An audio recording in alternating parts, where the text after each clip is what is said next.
presented by Aryan Recording.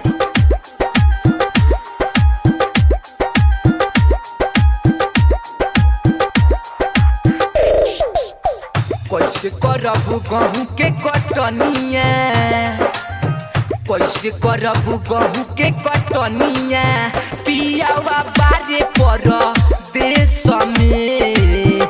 कैसे करबू गहूँ के कटनिया, पियावा बारे पर देश में।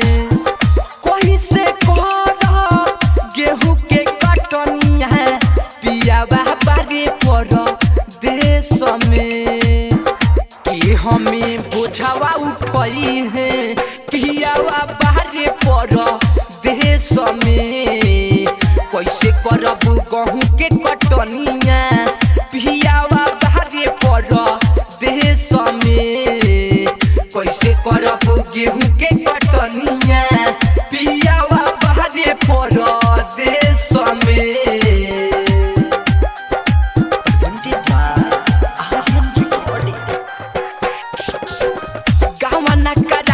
हमें ससुरा में लैले चली गईले बहरावा, बहरावा चली गईले बहरावा। गावना करा के हमें ससुरा में लैले चली गईले बहरावा, बहरावा चली गईले बहरावा। बेरी बेरी पिया याद आवे, बेरी बेरी पिया याद आवे, बेरी बेरी पिया याद आवे। पानी हम पगली के भेष में। कैसे करब गहूँ के कटनिया, पियावा बारे पर देश में। कैसे करब गहूँ के कटनिया, पियावा बारे पर देश में। कैसे करब गहूँ के कटनिया।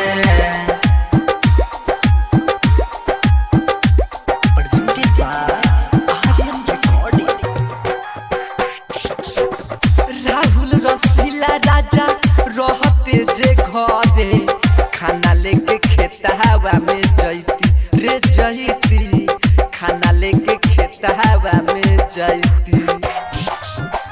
राहुल रसीला राजा रहते जे घरे, खाना लेके खेतवा में जैती रे जैती, खाना लेके खेतवा में जैती।